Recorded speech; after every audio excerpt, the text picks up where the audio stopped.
Let me show you around the gym. We'd love to. What? Actually, I was that I was going to compete against Sugar Ray Leonard, but then he just said, "Why should I fight you for $5 million when I can fight somebody else for $10 million and I don't have to go to war?" And so I said, "Well, it makes a lot of sense. He's a good businessman." But these actors, you can. You look kind of like Patrick Swayze, actually. Actually, I doubled him. I doubled him in Roadhouse. You did? Yeah. That's probably one of our favorite movies. Really? Yeah, we really like it. Really? Oh, that was good. Yeah.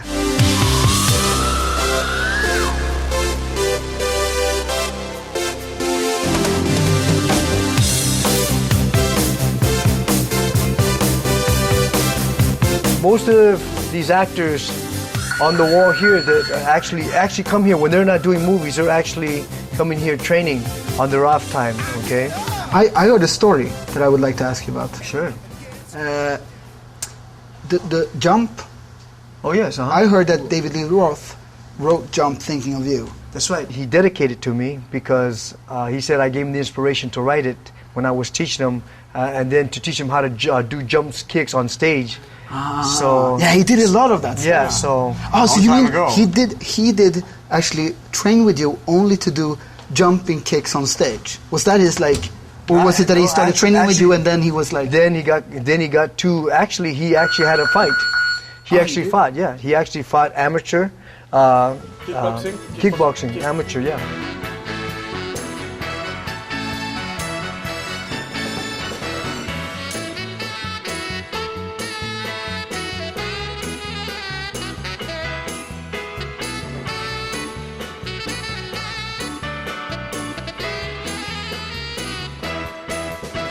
In training, okay, again, it's not how long you train, it's the intensity that you train.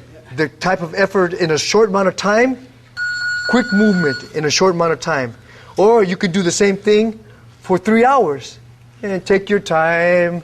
Okay, so I prefer shorter time, faster movement. So the brain picks up quickly. Okay, it thinks quickly, it responds quickly. Have you always made your living out of fighting? Yeah. Always? So now you have your own gym and you're get money from the gym? Or? Oh yeah, but I mean that's not where I make my money. I do this because I love it, not because I make money. No.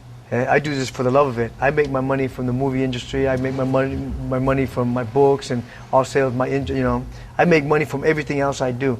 This I do out of love. Young fighters that want to do it for a living, do fighting for a living. What can you say to people like that? Then it's basically this: how bad they want it. What are they willing to do? There's a sacrifice in everything. You have to love it so much that the fact that nobody has to tell you to go and run. Nobody has to tell you how to eat proper. You have to be very, very serious because it's not only a sacrifice. That means when people are out there partying and doing their thing, you're resting because you got to get up in the morning and run, and you know that. So there's a sacrifice in it. Thank you very much. You're welcome. It was a pleasure. Thank you, Benny. Hey, how are you doing? Thanks for the other day.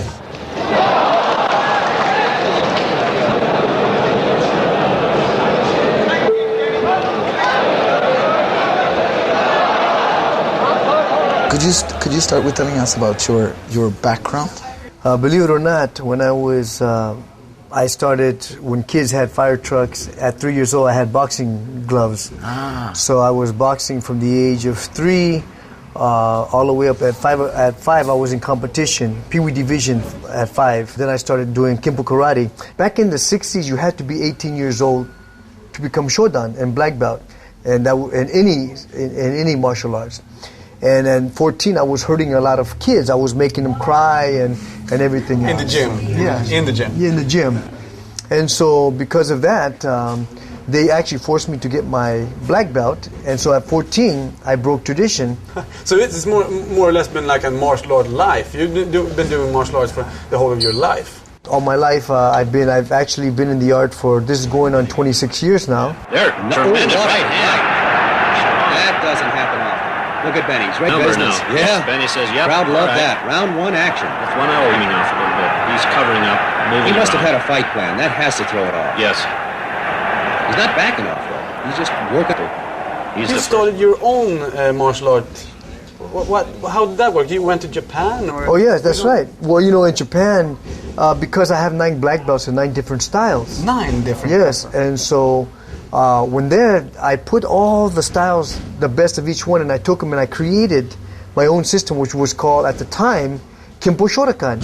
So when they asked me in Japan, when I first went to Japan and fought there, I beat their champion. So they said, well, what style? We never seen this style before. What style is it? And I said, well, it's called Kempo Shotokan. So they said, you must make up your own. So I made up my own name. And my style is called Urquidez. You must have a bunch of stories, good stories about your fights. And could you tell us about maybe some specific fight or something, like a good story? Because you've got a lot of stories. I mean, stories, that's one thing I do have. You know, for instance, you know, when you become a top fighter, and when you become a champion, you're a top fighter. In most third world countries, what happens is that when you start to build really and beat their champions, automatically they want to control you. I'm talking about the families.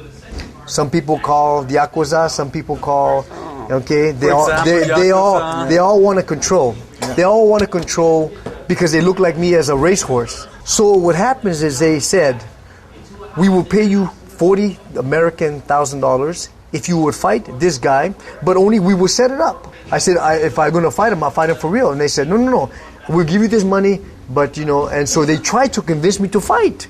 Yeah. So the next day, I told them I'll think about it.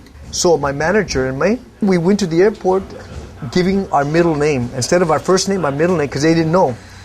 We get in the plane, we come home. Then I get a phone call saying, you shouldn't have done that. Naughty. That means we're going to take care of you. So I had to go back to Japan the next week and apologize for leaving.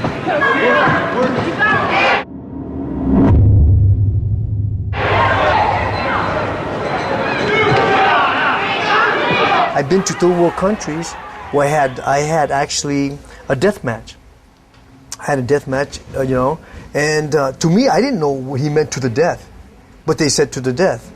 What do you mean by death match? To the death. I mean this to the death. Ah, okay. And this is back. Were you wearing gloves or? No. This is to the death, and you go out there. And I thought I was going to do an exhibition, but and so I had a death match. And believe it, well, obviously he didn't kill me. You thought they just called. I knocked him out. I knocked him out. Yeah. But they wanted me to take care of. To whack him. Yeah. I broke his cheek. I broke his nose. I cut him. His face. You ever seen the movie? Is called The Elephant Man. Yeah. The Elephant Man. How the guy's face was distorted. That's what this guy looked like when I finished with him. Of all the fighting I've done, I only count title defenses. I have 63 title defenses, and I've had over 200, 300 fights. But these are just regular fights. But title defenses is much easier for me to count. So I defended my title 63 times. That means 63 wars. And the rest of the other fights were just battles. But these were wars. They were the best of the best of each country that wanted to take my title. A pleasure to meet you. My pleasure. It's been so much fun. Also training with you and everything. Wonderful. Thanks for having us here. Thank you.